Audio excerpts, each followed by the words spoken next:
There is a very special exhibit on display right now at UT Arlington I want you to know about, showcasing photographs, letters, and notebooks from legendary CBS News journalist Bob Schieffer.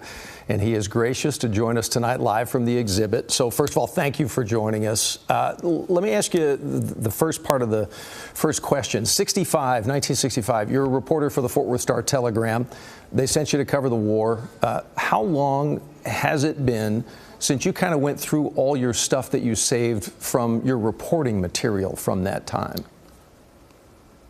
Well, you know, the funny thing is that some of the photographs that are in this exhibit were found by the University of Texas at Arlington in their photo studio. So I saw some photos that I had not seen before. The ones that got published in the Star-Telegram when we sent them back to America, I had seen, but some of those that are here, I'm getting to see them for the first time, and it's a real thrill for me because, you know, Doug, I covered a lot of stories in my day, and I never felt one or did one that I had more emotional response to than seeing those kids that were in Vietnam, most from around here. The Star-Telegram asked people to write and tell me where their kids were, and I went in and found them and talked to them. And I want to tell you, when I'd walk up to a kid in full battle gear and say, "Hi, I'm Bob Schieffer from the Star-Telegram. Your mom asked me to see how you were doing," some would just break into bawling tears. They were so overcome. It was not me. It was just that somebody from their hometown had thought enough about them to send somebody to look for them. And I'll never cover anything that gave me more satisfaction or a feeling that I was actually doing something that mattered than when I would talk to those kids from Fort Worth. Yeah, it went so far beyond the headlines for you. I'm curious, how many young men do you think you went and found for a mom and a dad locally, ballpark? I'm sure you don't have an exact number. I think about 240, I think. Holy moly. Wow. Yeah. What yeoman's work outside of, you know, the traditional reporting that you're doing from a war zone, which is tough enough in and of itself, but then the burden, but at the same time, the grace that you employed to go find a mom and a dad's kid and say, hey, you know what, he's okay. From your perspective, yeah. Why share all of this now? Because, you know, this is the 250th anniversary of the United States of America year.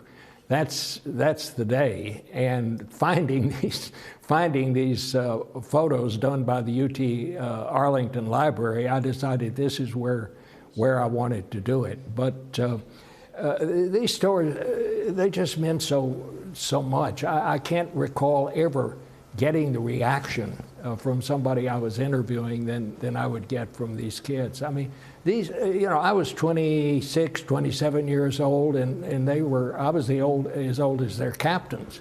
And you know, some were 17, 18, 19, and it just, being around them made me feel better about things, and I still do. And you know, a lot of these kids later went home as the war got more unpopular and people spit on them. But these kids put everything they had into doing what their government had asked them to do. Yeah, yeah. One of the most controversial. As far as I'm concerned, they still haven't got enough recognition for and I salute you for saying that, Bob, because I would agree with you wholeheartedly. I've done countless stories with Vietnam veterans, and part of the mission, and maybe yours as well over there, is to highlight these young men who did nothing more than what their country asked of them, and the way they were treated when they came home was second-class citizen, if they were lucky enough for that. It's the 5 o'clock newscast, so you know better than I do. We don't have all day. The producers, we got to go, but I have to leave you with one last question that's not related specifically to what you're doing there. You're a graduate of TCU. Why are you at UTA today? Well, because they have this remarkable library of pictures, and they had a big hand in finding some of the ones that I'd never seen before, and so I did it because they asked me. Well said. Well said. I had to ask because all those in Frog Nation may be going, wait a second, what's Bob doing over at UTA? I just wanted to give him a fair answer. They have given me permission. There you go. Wonderful to hear. They have told me to go, man, go. Bob Schieffer, first of all, thank you for doing this. Thank you for bringing it here to our hometown and giving all of us an opportunity to see some of your incredible work from the Vietnam era. We thank you, buddy, and I look forward to hopefully getting over there and taking a close look myself.